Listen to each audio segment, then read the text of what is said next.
नमस्कार मित्रांनो, good evening to all. सर्वांचं या सेशन मध्ये स्वागत आहे. राजांनो, नीट लक्ष द्या. या आजच्या सेशन मध्ये आपण काय डिस्कस करणार, काय डील करणार, काय मुद्दे आहेत जे की तुमच्या आगामी येणाऱ्या हायकोर्टच्या एक्झाम संदर्भात महत्वाचे आहेत. पहिली गोष्ट, आजच्या सेशन मध्ये काय काय असणार. आजच्या सेशन मध्ये या 3 गोष्टींवरती आपण चर्चा करणार आहोत. पहिली गोष्ट, एक्झाम डेट अप्रॉक्सिमेट काय असेल, संभाव्य एक्झाम डेट काय असणार आहे हायकोर्टाची. दुसरी गोष्ट, सिलेबस गणित आणि बुद्धिमत्ताचा कोणते टॉपिक इम्पॉर्टंट आहे, एवढेच टॉपिक तुम्हाला करायचे आहेत. हे कशाच्या बेसवरती, पीवायक्यू आणि सध्याचा पॅटर्न या दोन्हींना धरून जे काही तुमचे इम्पॉर्टंट टॉपिक आहेत ते टॉपिक. आणि यानंतर आपण एक सिरीज चालू करणार आहे. 40 लेक्चरची सिरीज असेल. ही युट्यूब वरती सर्वांसाठी फ्री असेल. ज्यांनी बॅच परचेस केली त्यांच्यासाठी, आणि ज्यांनी बॅच परचेस नाही केली त्यांच्यासाठी हे 40 लेक्चरची सिरीज तुमच्यासाठी असणार आहे युट्यूब वरती. मग याचा टायमिंग काय असेल, या सगळ्या गोष्टी आपण या सेशन मध्ये डिस्कस करणार आहोत, डील करणार आहोत. चला मग स्टार्ट करूया सेशनला. वेळ वाया न घालवता 40 मार्क कसे पक्के करता येईल गणित आणि बुद्धिमत्ताचे. ठीक आहे, तर पहिले बोलूया आपण या सिलेबस बद्दल. ठीक आहे, मग हा सगळा सिलेबस आहे. ठीक आहे, मग मी तुम्हाला सांगणार नंबर सिस्टम, एलसीएम, एचसीएफ टॉपिकचे नाव वाचून दाखवणार आणि त्याच्यानुसार सांगणार एवढे टॉपिक करा. मी तुम्हाला याचे टॉपिकची ही लिस्ट तर तुम्हाला टेलिग्राम वरती टाकलेली आहेच की एवढे टॉपिक तुम्हाला करणं गरजेचं आहे. आता आपण काय करणार, तर आपण याला पहिले मॅथ्सचे 20 कोणकोणते 20 क्वेश्चन येणार, म्हणजे जवळपास सगळे टॉपिक करावं लागणार. पण त्या टॉपिकला आपण ग्रुप वाईज डिवाइड करून कसं चांगल्या प्रकारे करू शकतो त्या गोष्टींवरती चर्चा करू. पहिला जो ग्रुप आहे राजांनो, पहिले तर आपण हे मॅथ्स साठी डिस्कस करतोय, डील करतोय. लक्षात ठेवा, गणितासाठी पहिले बघा, बेसिक मध्ये संख्या मालिका, नंबर सिस्टम आपण ज्याला म्हणतो, नंबर सिस्टम. दुसरा टॉपिक लसावी मसावी, एलसीएम, एचसीएफ. तिसरा टॉपिक डिव्हिजिबिलिटी टेस्ट, कसोट्या. मी दोन्ही मध्ये नाव लिहित चालतो, लसप व मसप. त्यानंतर चौथा टॉपिक तुमचा सिंप्लिफिकेशन, इथं कसोट्या आणि त्याला बोडमास म्हणा किंवा सरलीकरण म्हणा, कसोट्या आणि सरलीकरण.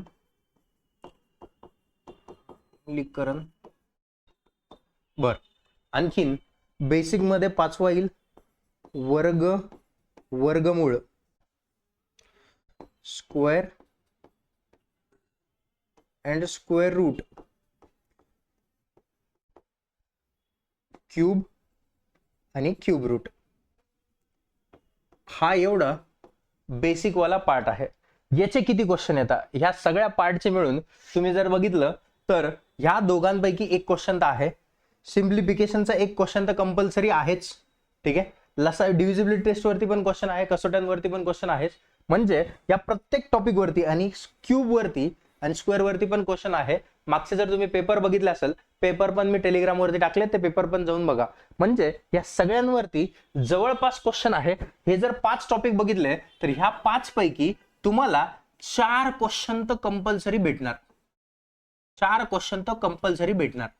ठीक आहे, म्हणून हा बेसिक वाला पार्ट आपला पूर्ण परफेक्ट झाला पाहिजे. याचे तुमच्या आता ह्या सिरीज मध्ये आपण प्रत्येक दिवशी एक टॉपिक आणि त्याचे 20 ते 30 क्वेश्चन डिस्कस करणार आहोत.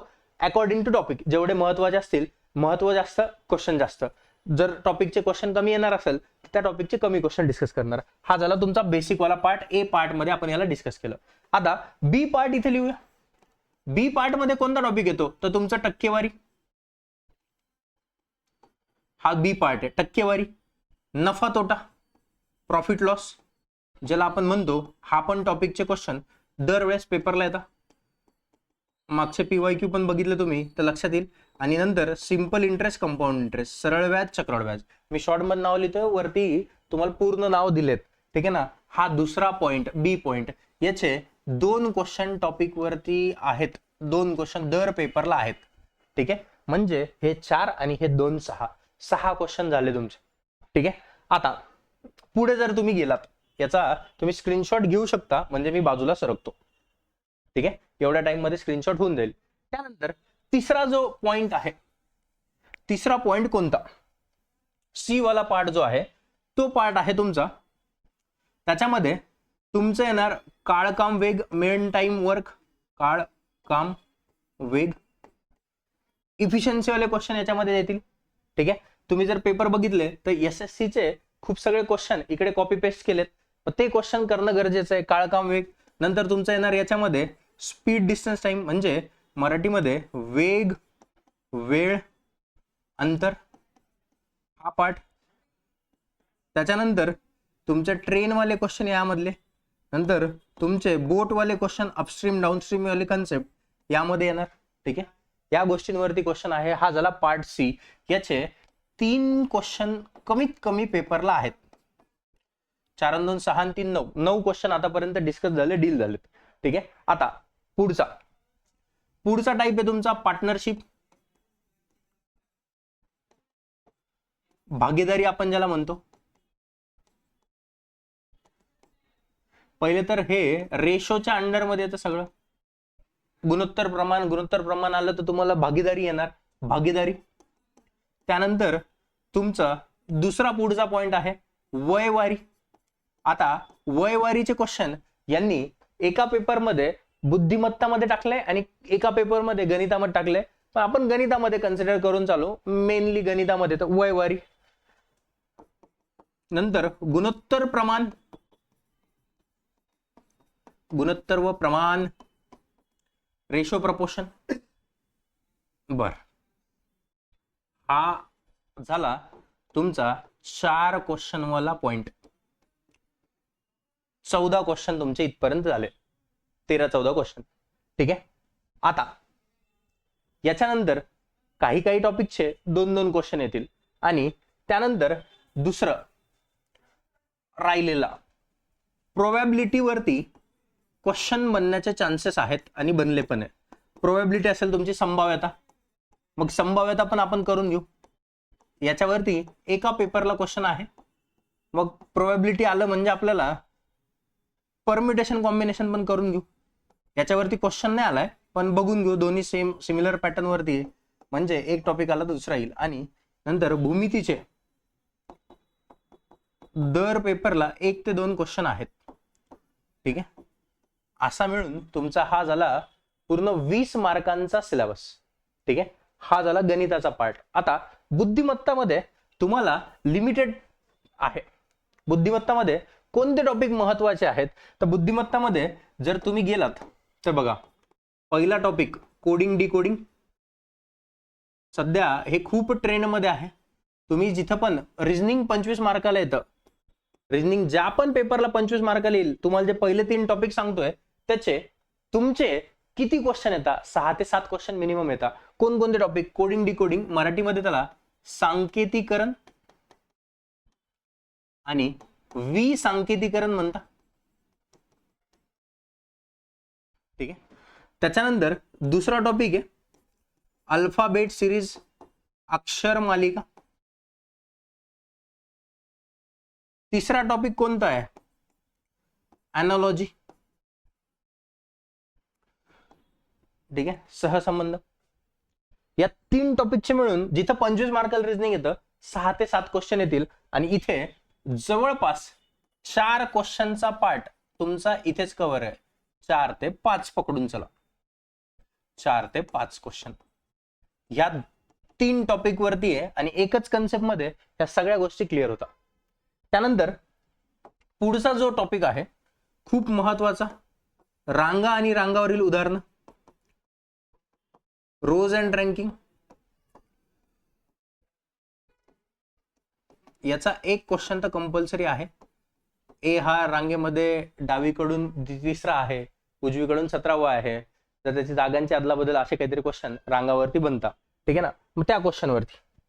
त्याच्यानंतर पुढे जर तुम्ही गेलात तर नातेसंबंध, ब्लड रिलेशन, यावरती एक क्वेश्चन आहे. डायरेक्शन, दिशावरती एक क्वेश्चन आहे. हे सगळे महत्वाचे टॉपिक आहेत. त्याच्यानंतर क्लॉक किंवा कॅलेंडर दोन्ही पैकी एकावरतीच क्वेश्चन आहे आणि शक्यतो कॅलेंडर वरती विचारलाय. ठीक आहे, घड्याळ आणि कालमापन या दोन्ही पैकी एक असं.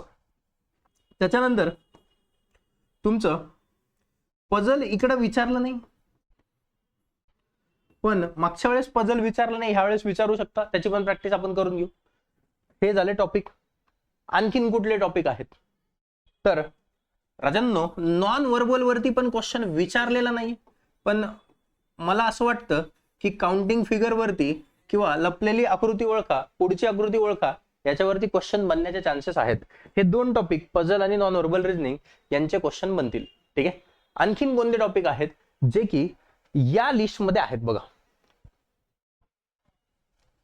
जसं की तुमचं सिलॉलिझम राहिला, वेन आकृत्या आपण ज्याला म्हणतो तो वाला एक टॉपिक.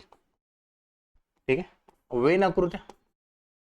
आणखीन बाकीचे सगळे टॉपिक त्याच्यामध्ये आहे.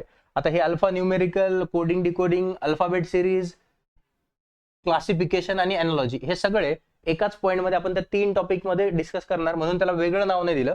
आणि अक्षर मालिका झालं, अंक मालिका एक राहिलं. एवढे टॉपिक महत्वाचे आहेत. ठीक आहे, आता एक्झाम कधी होणार त्या मुद्द्यावरती बोलूया. सगळे तुम्ही त्याच्यासाठी लेक्चर बघत असाल.